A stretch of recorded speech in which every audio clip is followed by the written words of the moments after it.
Thank you for joining us on the Smile Effect Podcast. I'm your host, Katrina Houston, mom, dental hygienist, author, and life enthusiast. Have you ever thought the universe was sitting back and having a good laugh while seeing how much pain you can actually endure? You are not alone. Every single person has a story, and it's in these stories of pain and struggle that if we allow ourselves, we will find beauty. This is your life, your one and only shot to live your truth. Don't wait for someone to tell you you can. Use your story as power to break free from the past and become who you are meant to be. On this show, I will talk to people just like us, those who have struggled but fought to break free from the past so they could turn their pain into purpose.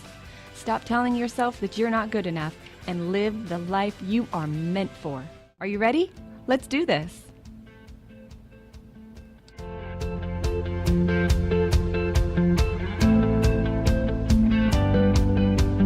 Alphonso, thank you so much for being on the show. Thanks for having me. Of course. So you and I connected, I think about a year and a half ago. Yeah, it's been a while. Yeah, you were in or still are in a dental Facebook group that I'm a part of. Mm-hmm. Yeah, and I'm not sure how we started chatting, but once we did, I feel like we had an instant connection because I have somebody very dear to me with kidney disease, and you've been affected by kidney disease as well, and you've made it your mission to educate and inspire with your story. So I have no doubt in my mind that you're going to be doing the exact same thing on this show. So thank you for taking the time out of your day to be with us. You're very welcome. Happy to be here. Thank you. Now, from the information that I know about you, that you have been on dialysis for 22 years. Is that correct? That is correct. Yeah. Now, I had no idea that somebody could be on dialysis long term. I thought that it was kind of a last-ditch effort. So tell us about that before we go into your story. Well, I can tell you, when I was diagnosed, they told me it was the mortality rate is 5 to 7 years is what I was told, and that's pretty much still the given now. That it's a 5 to 7 year mortality rate, and most people either get a transplant or they pass away. Wow. I chose to throw all that away and do my own thing. And we're so grateful that you did. So, you were serving in our military when you found out that you had kidney disease, correct? Yeah. Okay. I was in the Army. So what were you doing in the Army? What was your job? I did logistics and supply. I had a pretty sweet gig. I didn't have to work really hard. I found a really a good company that I got assigned to, and I had really nice people around me. And yeah, I didn't work really hard. It was just I was just enjoying myself. Why did you decide to join the military? It was something that I always wanted to do. I guess I kind of call it like a family business. Both grandfathers served, my uncles served, my sister served. So I knew basically from like 10th grade that I was going to join the Army. Oh, wow. And everybody was in the Army? Did they serve in the Army? All Army. I think I had one cousin who wanted to go his own route and join the Navy. Okay. The black sheep, huh? Yes, he is the black sheep of the family. The one sailor.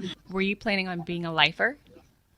Yeah, that was my career goals. And even like before this all happened, I had my lieutenant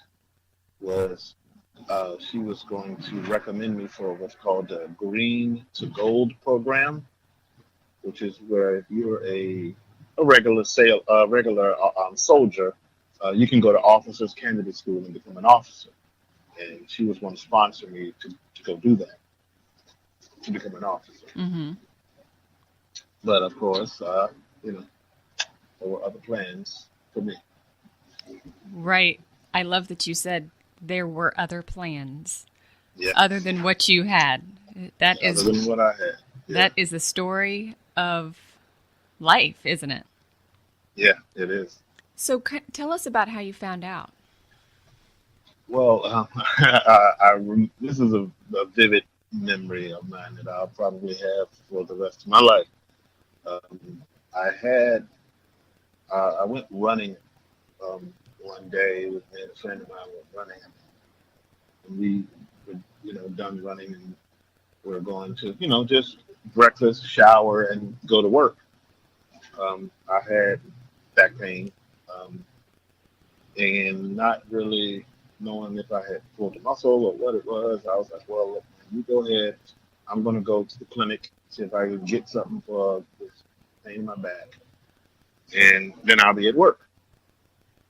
I get to the clinic, and the nurse comes into the vitals, and she checks my blood pressure, and I guess it was, high because she had this weird look on her face, and she left the room and she went and to get another nurse, and the other nurse came in and they took my blood pressure again, and she was like, go get the doctor, and she asked me to lie down, and of course I don't know what's going on, and the doctor comes in, checks my blood pressure, and he's like, son, you really need to lie down. And he asked me if I was, if I had high blood pressure, and he asked me if I was on medication. And of course, I was like, no, I don't have high blood pressure. I don't have medication. Because you were how old at this point? I was 21. I was a 21-year-old soldier, probably in the best shape of my life, Just about and the point that someone thinks they're now legal to put their kidneys through hell. You get yeah, this basically. news, right? Okay. Yeah, yeah. They had to give me nitroglycerin uh, because my blood pressure was so high. He thought I was going to have a stroke. Um, it was like 232 over like 198 or something like Wow. that. So they give you nitroglycerin and they put it on your chest over your heart, and it basically drops your blood pressure instantly, and it wasn't a pleasant feeling. And and I went to the hospital from there, and they started doing, the usual tests, and that's when I found out that I had at that time, I think maybe 20, 30% kidney function left. And shortly thereafter, I was not long after I was out of the military. Didn't really have a choice in the matter. It was just ushered out. Wow. So you go from being completely healthy, 21-year-old, Yep. in the shape of your life, serving in our military, to finding out that you're not even functioning hardly. Not functioning at all. Yeah. How does that happen? Well, it was well, what I found out later. Of course, at the time, no, they really didn't.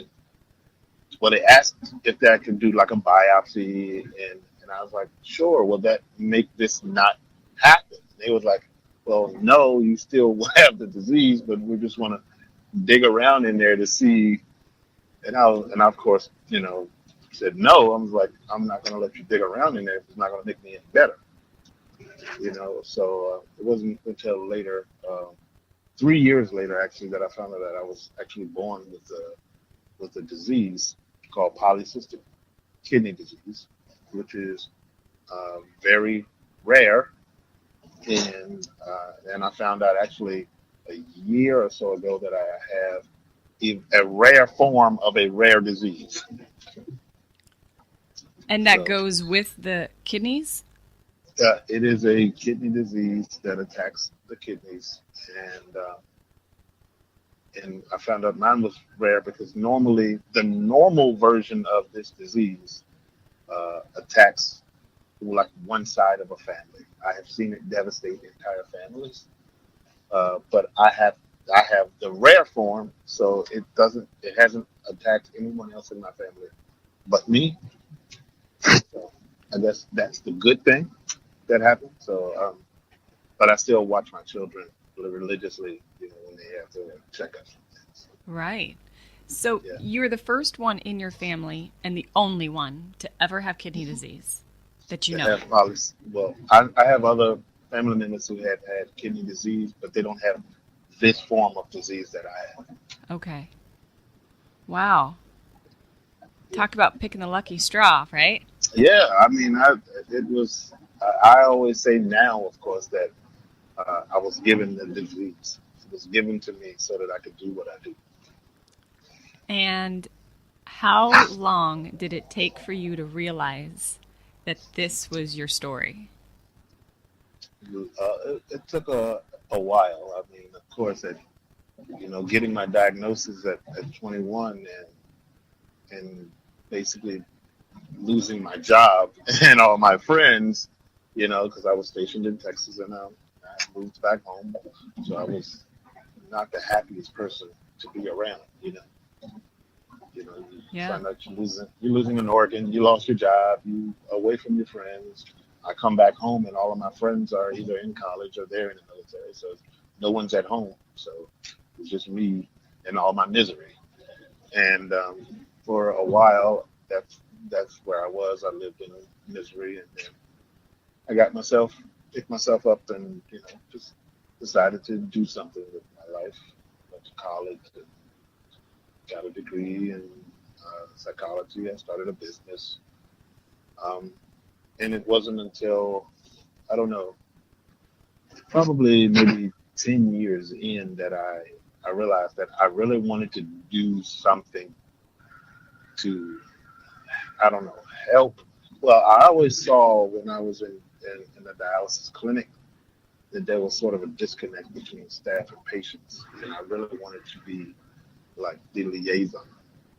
That's what I would always pitch this to them that you guys need me to be the liaison Mm-hmm.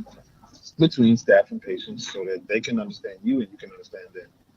And it didn't really work out that way. But then wasn't until I started doing my own dialysis at home that the opportunity came about.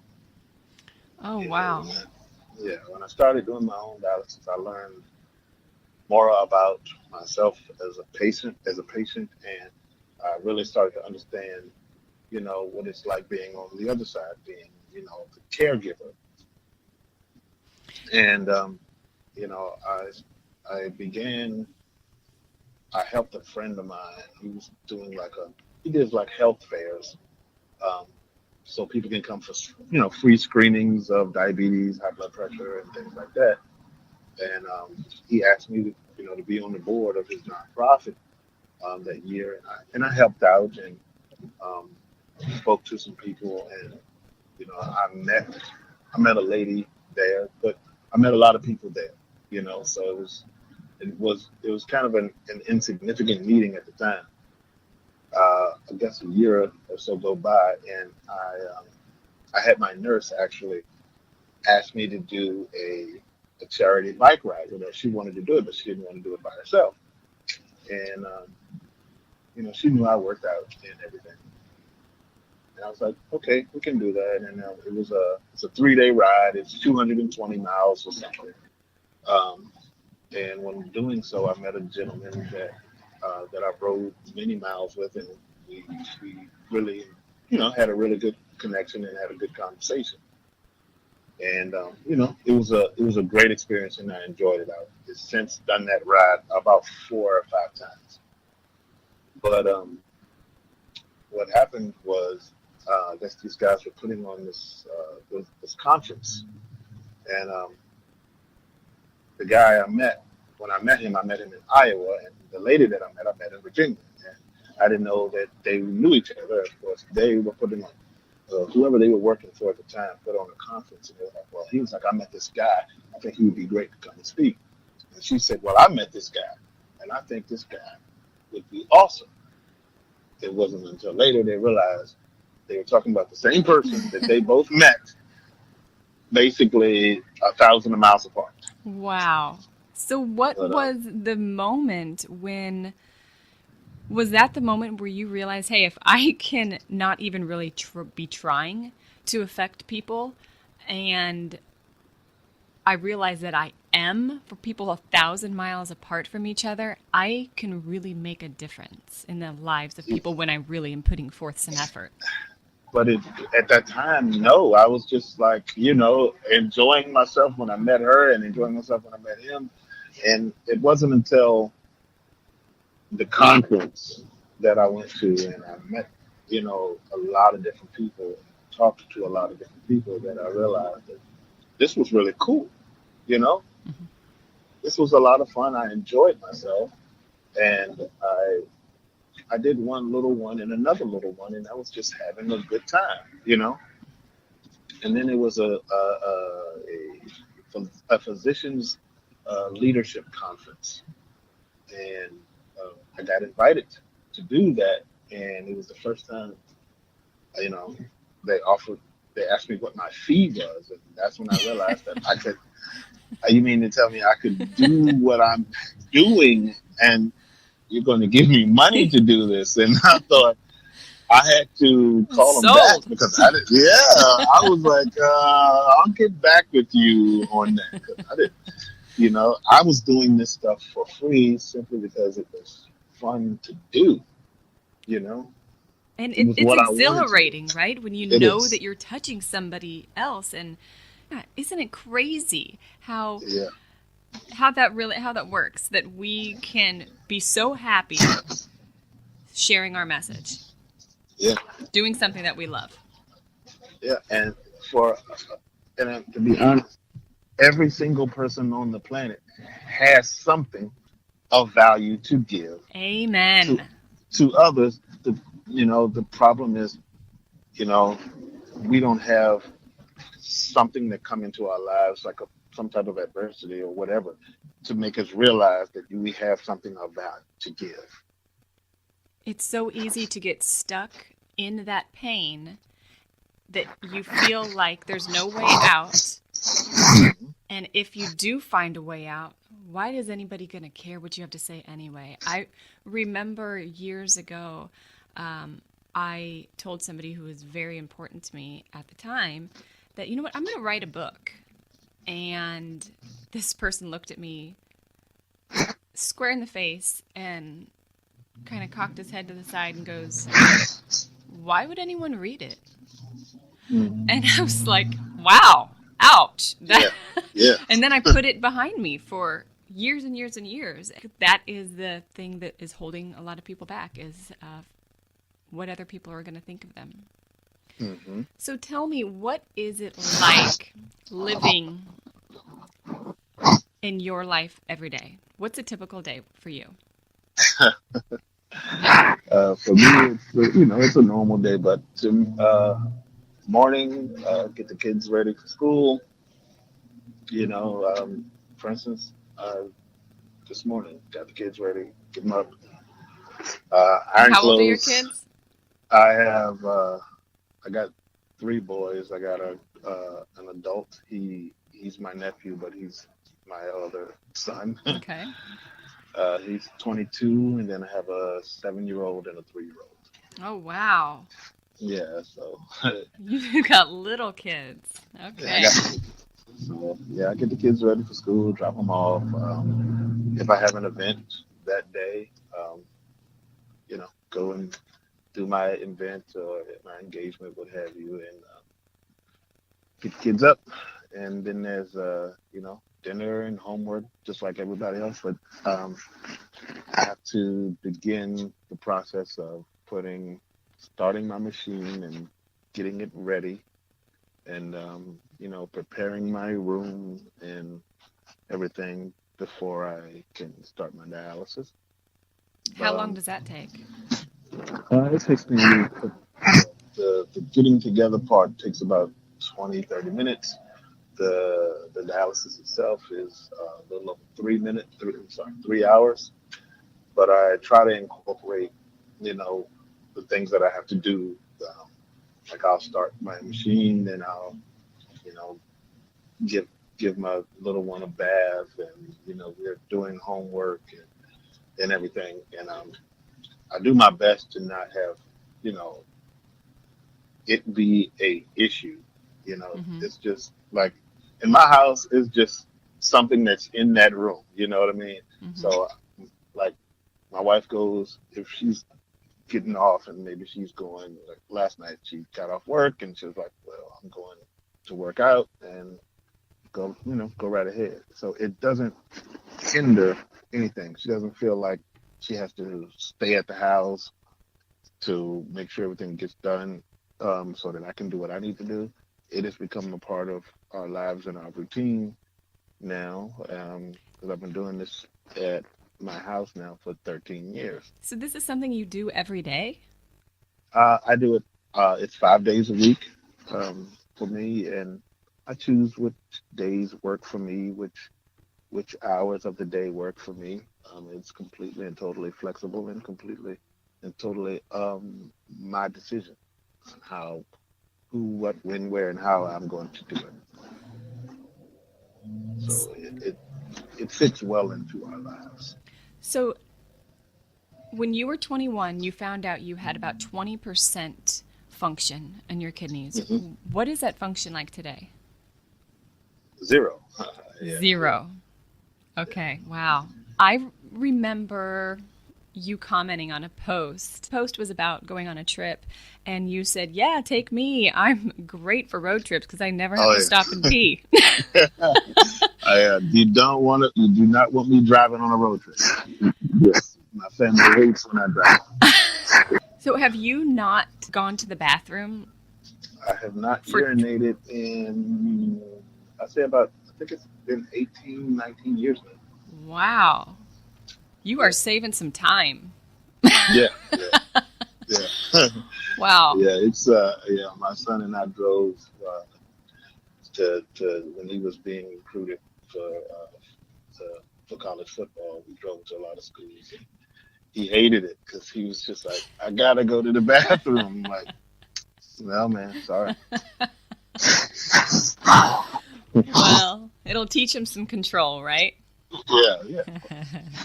What are some warning signs for, like, some early warning signs for people?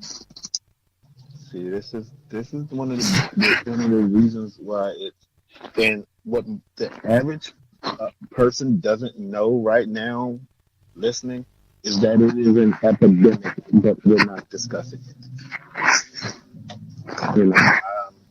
I've been around long enough to where there were no like dialysis facilities nearby. There may be one here, or you'd had to drive a long distance to get to another one. And now they're the problem is you guys don't even know you're passing them every day. They are like McDonald's and Burger King. They are everywhere. I've watched this epidemic grow, and it's frightening, mostly because there aren't a lot of warning signs. I had an event today, and I spoke to a gentleman today and his wife, and she thought he had the flu or pneumonia or bronchitis or something, you know, and that's not what it was.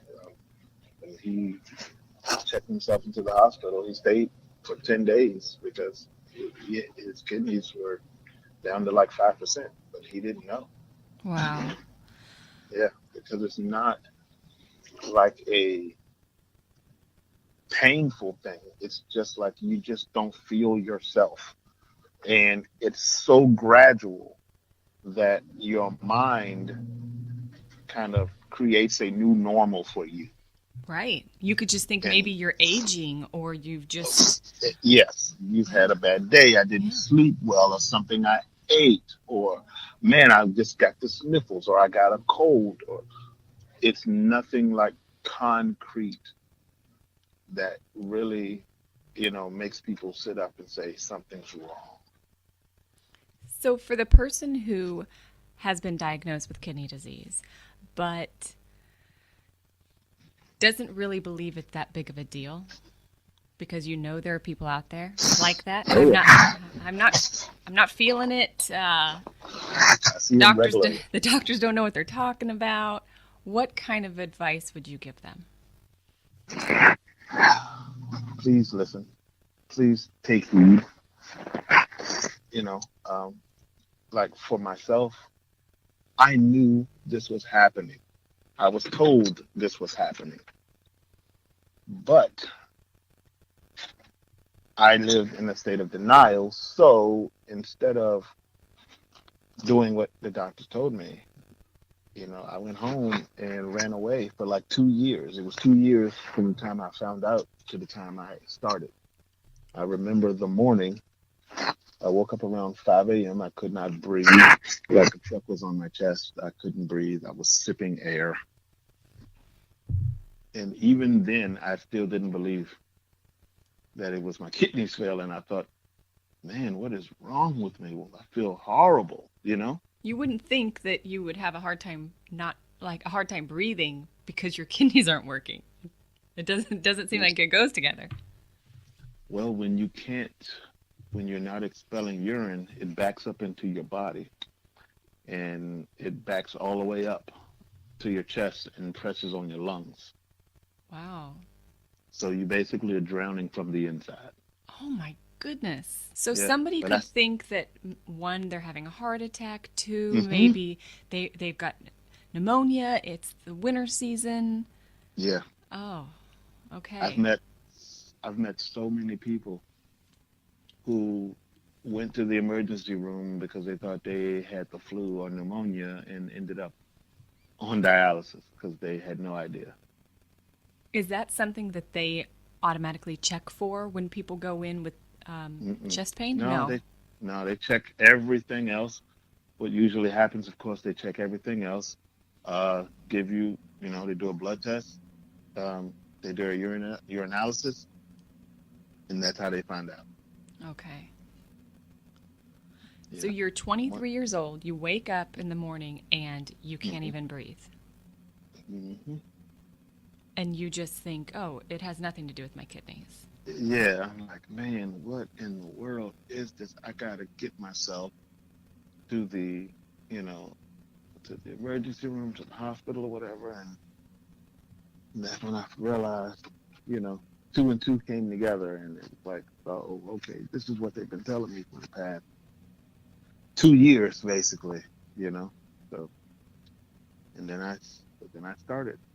You realize right then and there that you couldn't run away from this any longer. It was time to get started. Yeah, You just didn't have a choice. Yeah. I did not have a choice.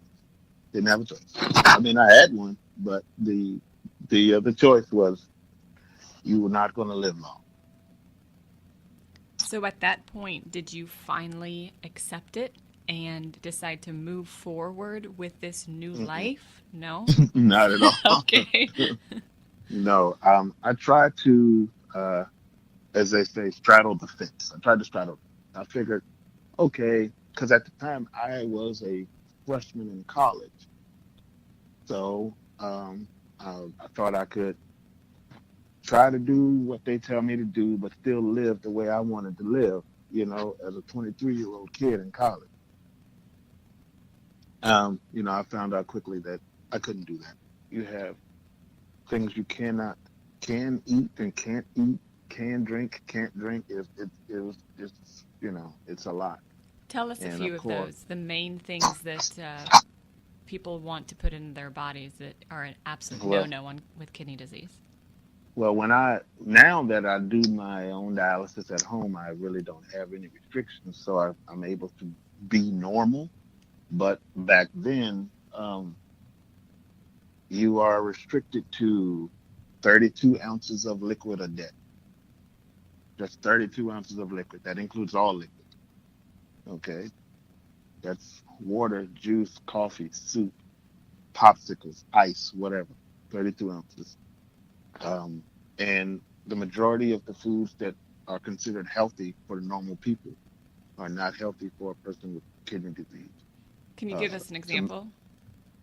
Spinach, tomatoes, green leafy vegetables, um, These are not bananas. A lot of your fruit, strawberries. These are not foods that persons with kidney disease can eat. Why is that? There's also uh, any dairy products, milk, lots of meat, and things like that.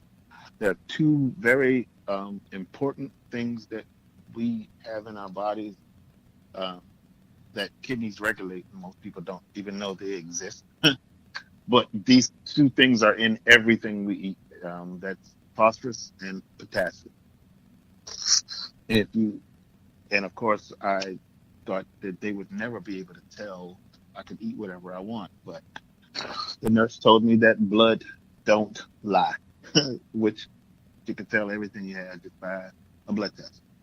But I found out later what kind of damage it can do. Phosphorus can damage your bones. They can also, if it's not in check, it can basically calcify your organs, which is turn your organs to stone or bone, if you will. Potassium has to be in a perfect balance. Um, what most people don't know is potassium is what you give to people for lethal injection.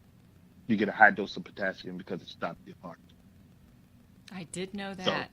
Maybe I'm twisted, but for some reason I did know that. so when you're a person with kidney disease, you have to watch the potassium intake because you can stop your own heart if you do not. But also, if you do not have enough potassium in your body, potassium works with your muscles in your body. And if you do not have enough, then your muscles don't work, also affecting your heart.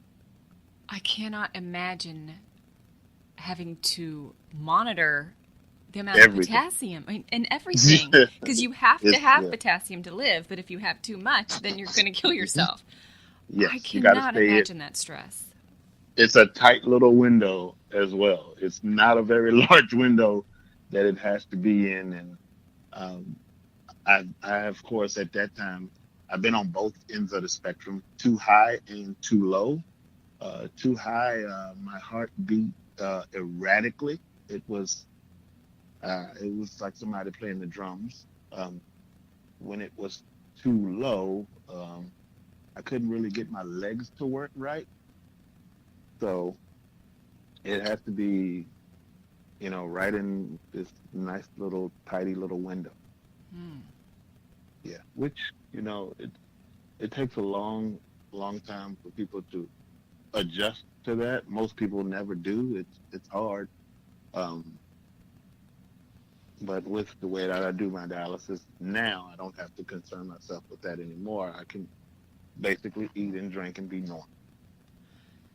Is there a lot of support that comes with this disease when you're. Well, the great thing is now there is when I started in 1997, there was no education. There was, you couldn't Google it. You know what I mean? I couldn't Google my disease. And How did you it was. live with life without Google? I know, right? Man. You just, and I had to rely on the people around me, nurses, and they had their knowledge, but it doesn't necessarily fit every person. You know what I mean? And when I finally decided to become a better patient and learn more, then I wanted to know as much as I could, and I became a nuisance. I asked every question in the book. They could barely get their job done because I asked them, "What is this? What does this do? Why does this do that?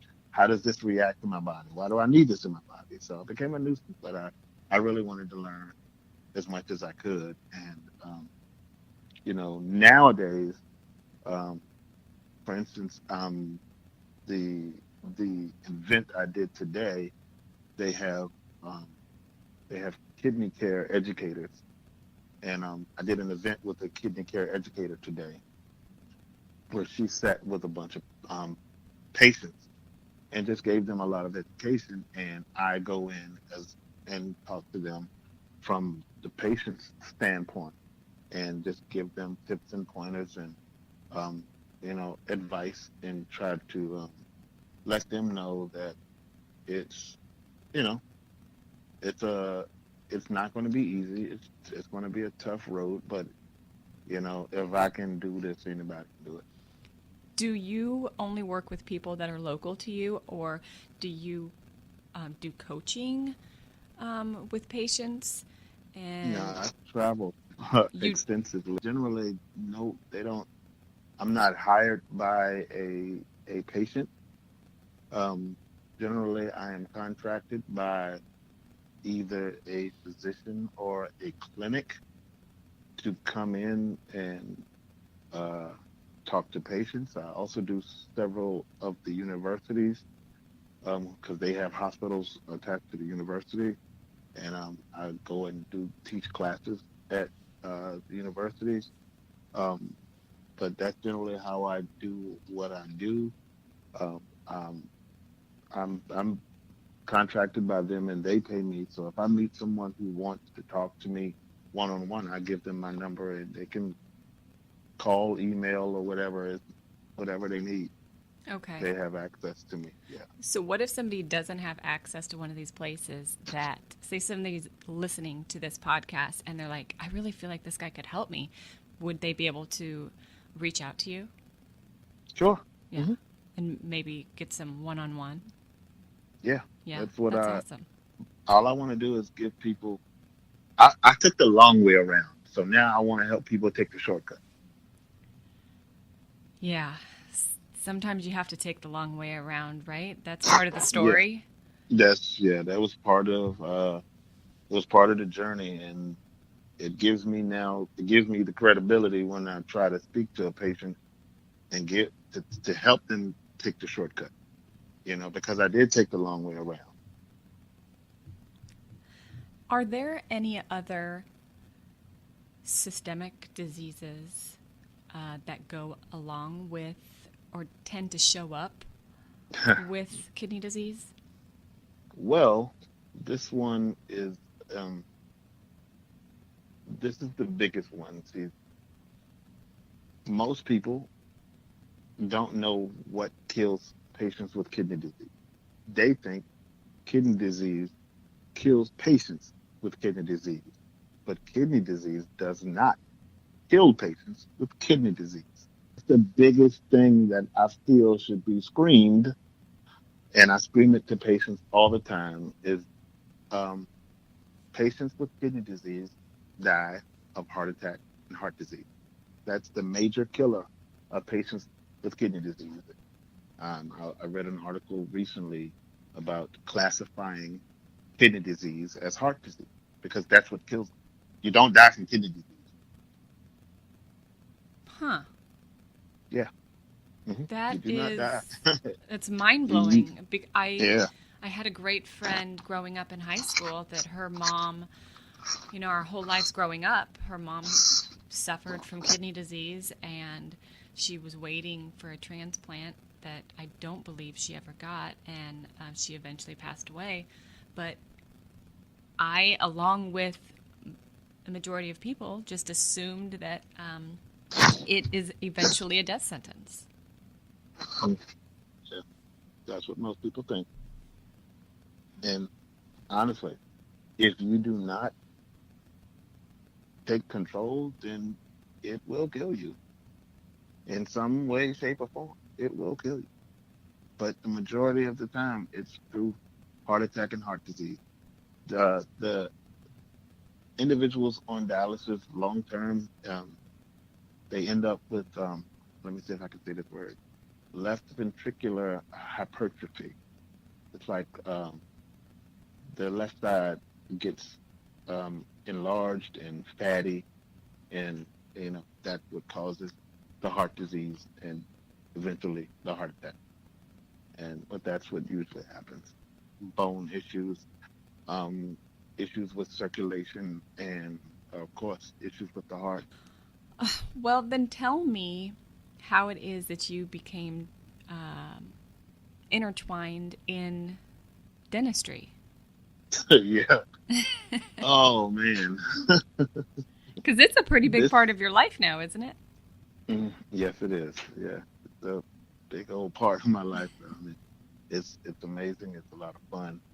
It's something. If someone asked me or told me, I would have said, no way, no way in the world would I be, involved in the dental profession. I didn't know anything about the dental profession other than go to the dentist, go see your hygienist, brush twice a day and floss. That was the extent of my experience in dentistry. But this is a pretty wild story. Oh, I In can't wait to hear it.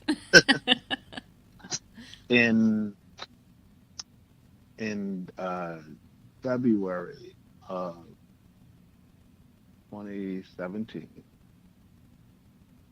February the 6th of 2017, I died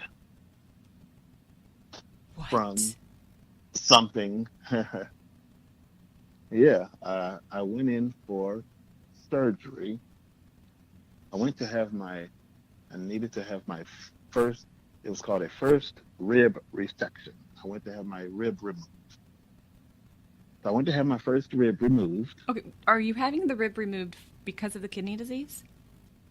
Or is Well, this unrelated? yes, Oh, it's no, it's related because for those who know anything about kidney disease, I have what's called a fistula in my left arm, which is basically a vein which I use to access my blood. I put needles in my arm hmm. when I do my dialysis. And what I found out was my vein all the way at the top goes between um, my clavicle and first rib. It should be on the outside. Mine goes between those two, and it was causing problems. It was causing me to have a blood clot in my arm, and the doctor said it was the only way they could fix it because they could not, like, they couldn't put in a stent, they couldn't open it up because it was between the two bones. So I had to have the bone removed so that they could access it. So I go in for this surgery, and they give me the anesthesia, and I go all the way out, as in I coded, Oh my gosh. flatline. Okay. Oh wow. And I was, and I remember waking up wondering what is wrong. I was still intubated, so I still had a tube in my throat. They confined me to my bed, so I was strapped to my bed. So I woke up, well, let me back up. This was the fun part. The fun part. All right. Yeah. I woke up mentally, but not physically. So I was awake, but the the paralytic, what they use to paralyze you when they put you to sleep, had not worn off Oh, I've yet. heard of this. So I was awake, hearing everything. Because you couldn't I'm open hearing your the. eyes, right? I could not open my eyes, So they and don't really know you're awake. exactly. So I'm hearing the doctor talk to my wife and my family members, and I was attempting to talk, but because it wasn't working, it came out bad, and the doctor said, well, maybe he had some brain damage from being without oxygen. So that's what they were thinking because I was trying to talk. 'Cause in my mind,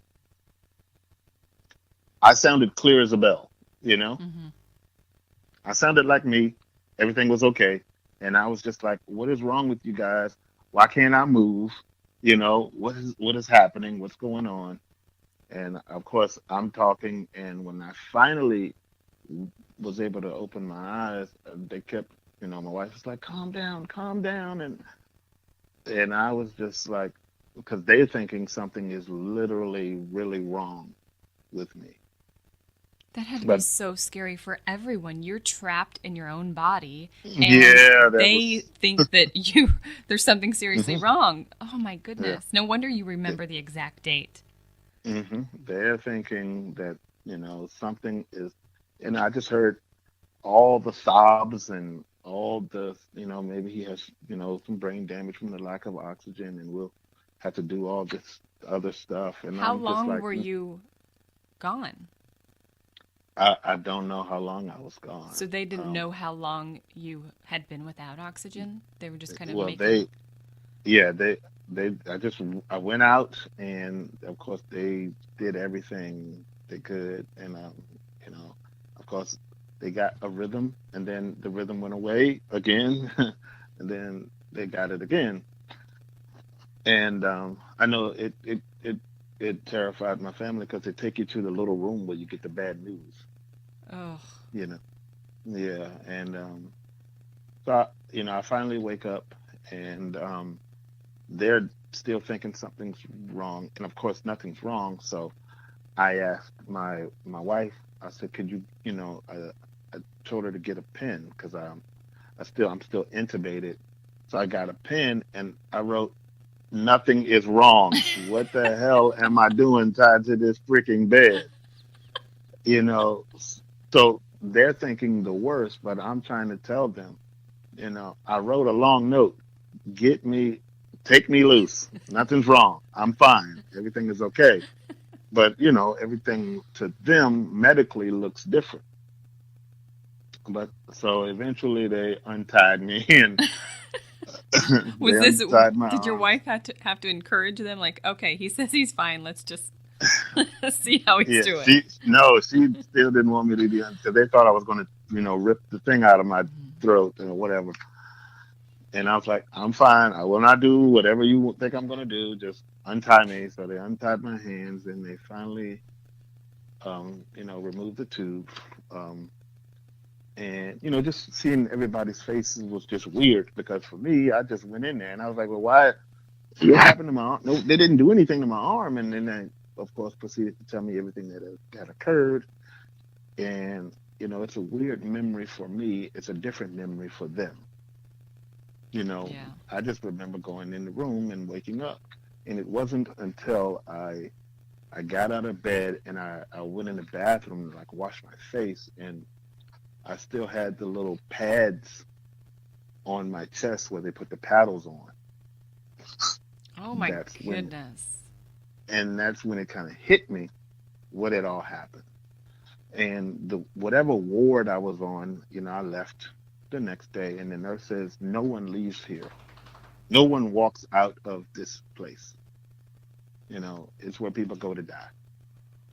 So, but nope, I And walked this is out. as you were walking out, and you're like, see you later.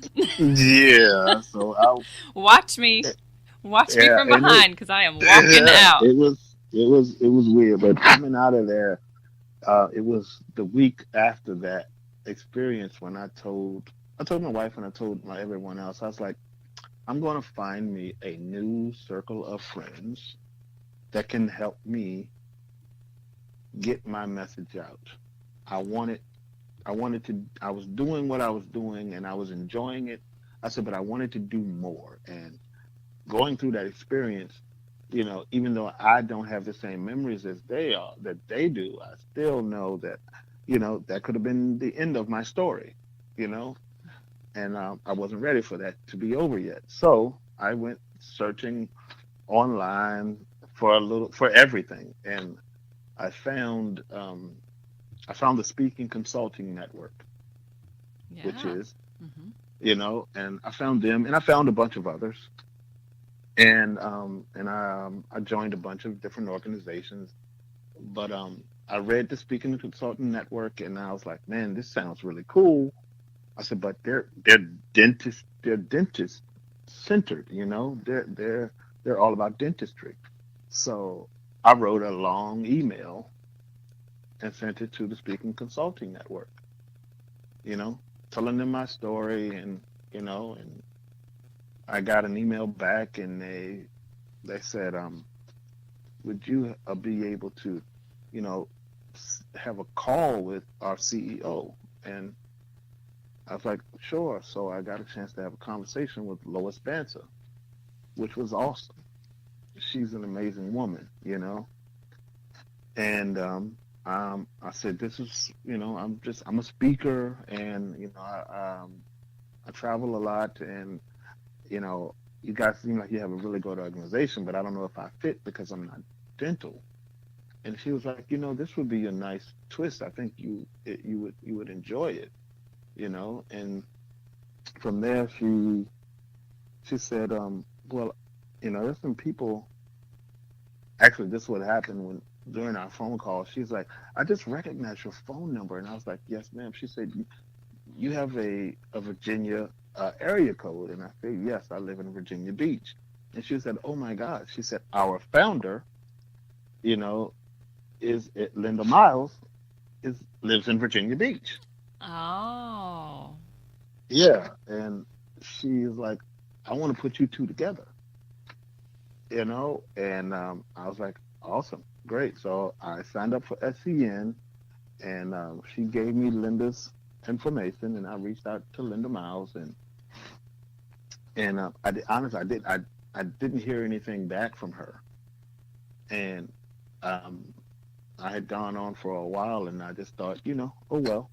And I was doing an event in California. I was in California at an event when she called, and she just apologized, and she said, she had been ill and she had been traveling, but she wanted to, have a conversation, and we had the best talk. She was just an amazing person, who just gave me so much insight, and just, I mean, she makes you feel like you can fly, and she was like, well, I want you to meet someone, and she introduced me. She gave me Elijah's information, and I reached out to Elijah Desmond and said, hey, Linda Miles thinks, uh, you're the kind of person I should be talking to. And he calls me one night at 10 o'clock, in my pajamas in the kitchen, and Because he's young and he works 24/7. yeah, and then we were just chit chatting, and I'm thinking maybe he'll tell me about some books or the websites, or something that I can, some kind of resource. And he was like, all right, give me a 5-minute elevator pitch. It's like 10 o'clock at night. I'm in my pajamas. I wasn't ready for any of that. So I did, and he was like, the next thing out of his mouth was, hey, you want to come to Mexico? And I was like, I guess. So he invited me, and there was a million things for me to say no to this. He was like, the event is happening in, like, I think it was 45 or 60 days. And, the hotel where the venue was happening was sold out. I'd have to stay 30 minutes away. He was like, you would be an alternate. I don't even know if you could get on stage, all this stuff. So this is for Dentistry's Got Talent. This Yeah, was okay. the very first Dentistry's Got Talent. And he was like, so there was a million reasons for me to say no.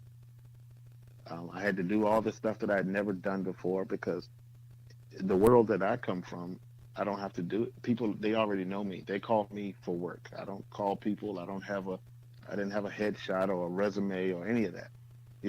I am the resume, my experience. Mm-hmm. So I had to put all this stuff together, a PowerPoint. I had to go to Wisconsin I met Shirley Katowski. She was Yeah, great. I've been to that. Yep. And, she didn't have a camp open. So I paid for a one-on-one session with her. Yeah. Yeah. She worked me. Oh man, she pushed me pretty hard. She'll Um, do it, that's for sure. but it was great. It was enjoyable. I learned a lot about myself, a lot about what I could, things that I didn't think I could do, I could. And she helped me put my presentation together. And I went to Dentistry's Got Talent, and I met a ton of great people, and that's where Elijah introduced me to Lee Duke, and uh, Lee and I, connected, and we had some really good, conversation there, and from there, that's how he invited me to come and join him at the Dental Peeps Network. So that's That's the crazy story as to how a non-dental person ended up totally and completely intertwined in the dentistry profession. So, how are you spreading your message within dentistry? Well, one of the things I did because I had so much access now to dental professionals and learning the um, the correlation, you know, between you know oral care and healthcare, and I started talking to, of course, I have access to a lot of hygienists and dentists, and talking to them and doing research and realizing just, and I would always touch on, going to the dentist and everything because my dentist explained the importance of it, but it didn't really sink in until I was around, you know, people in the dental profession. So Explain now, to our listeners what are some of the key points that you try to get across to well, patients in see, regards to their oral health. well, when you have kidney disease, and the majority of patients that have kidney disease also have diabetes, you know, um, you tend to have every single thing that dental professionals see every day, we have a higher instance of it, so we have to be particularly diligent in our oral care, you know. So, and the other piece that's extremely important is most pretty much every patient I meet, they never know that they cannot get a kidney transplant without a dentist signing off. Mm-hmm. You know, there's there's a long list of people who have to sign off, and a dentist is one of them. And most patients they don't know that. They for a lot of times they neglect it because they don't think about it in terms of healthcare. And it's not until you go in there and realize you want to get a transplant. And trust me, it's not just kidneys. Any transplant you want, I don't care what it is, you can't Right. get it, without a dentist signing off on it. So all the knowledge and information that I've kind of gotten from being around dental professionals has really, helped me with when I'm doing presentations to patients and things like that. And I also do it when I'm talking to doctors, making sure, that your patients are seeing their dentist, you know, because it's going to help them in the long run, and keeping a lot of things, at bay if their mouths are healthy and they're not, you're carrying around all this bacteria in your mouth, but your filter doesn't work, you Mm-hmm. know, you can't get rid of it. So it's only going to make it worse and compound the problem. So now I've been able to do that, and I put together like this this little pamphlet that I like to give out, um, just explaining all of this stuff to patients because they need to know it. They don't know how important it is that they see their dentist, their hygienist, keep their teeth clean, because they'll wait and they'll get ready to get a transplant, and then they can't get it because they cannot, they can't get cleared. They can't get cleared because they have expensive, you know, issues in their mouth, Gum all disease. kinds. Yeah. And Terrible. people think that, oh, well, if I just go see my dentist and, my hygienist cleans my teeth twice a year, I'm good to go. I've had patients say, when I've said, ask them, when was the last time you flossed? Well, I don't know. You were the one that did it. You tell me. Mm, yeah, And it's not, we're only with you 2 hours out of the year. yeah, That's if you're lucky, unless you have yeah. periodontal disease and you come in more frequently. But it's what you do at home, and It's what you do at home. we're You not. have to. We don't just hound on you about flossing because it just gives us something to complain about all day long. It it literally is a matter of life and death. Yeah, and individuals in walking around with diabetes and kidney disease, it's even more a life and death thing. It's it can be the difference between you getting, the transplant that you want to get. And the sad part is, for most of them, the only thing that they can do is, you know, basically extract as Mm-hmm. many teeth that are problematic, so that they can clear to, be able to get a transplant. So I've seen some pretty young people with dentures. You know what I Mm-hmm. mean? That Oh, that yeah. shouldn't happen. But it's the only way that they could get a transplant. Yeah. So it's been a great thing, coming into, this world, because it does fit. I didn't think it fit in the beginning, and now it definitely fits. And I've had the ability to get so much information that I could give to people every day about, how do you get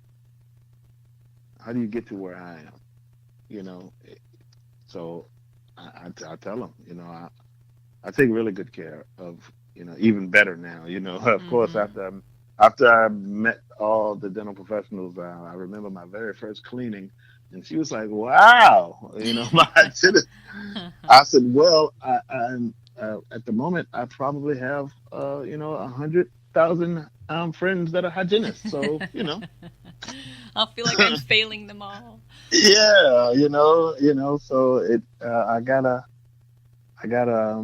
do better, and it has, of course, even all the things I was doing before, I do so much better now, and I'm so, attentive to that area, that, when I'm in between visits. Mm-hmm. Absolutely. But And we can all, every single one of us, can do better at something every single day.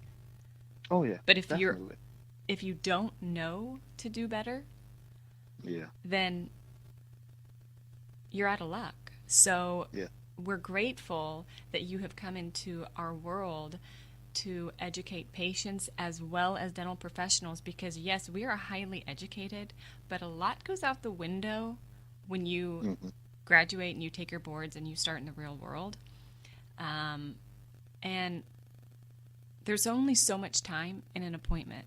And yeah, unfortunately, a lot of people aren't being educated because their dental professionals aren't educated. So thank you for making that your mission, because we really need to hear your story. And hey, a lot thank of you fun. for thank you for doing that. My days are great because I get to do something that's fulfilling and fun, so it's not like work Hmm. to me, Isn't you it know. amazing that we can actually do that? We don't have to be Yeah, trapped in a 9 to 5 yeah. that we hate. Oh man, I can tell you, I have, good gosh, I'm trying to think of the last time I had a real job, you know, a quote unquote, real job. It's been, I don't know, 24, 5 years Yeah, that I haven't that's been, either, working for myself, or, being an investor or whatever, that's great. It's wonderful that you're able to share your message with the world, and um, I wish more people would realize that they can do that as well. Yeah, they need to, come to grips and realize your story is important to somebody. Yeah, absolutely. Not everybody that listens to this podcast is going to be able to connect, but there are going to be people that are going to be so grateful that you took your time to tell us your story. Well, I appreciate you having me. Of course. So, how can our listeners connect with you? Well, you can. I'm on Facebook. Alphonso Jefferson. I'm easy to find. It's A Jefferson at thedentalbeeps.com. Okay, thank you. Now, if there was one message that you could leave the world with, what would it be?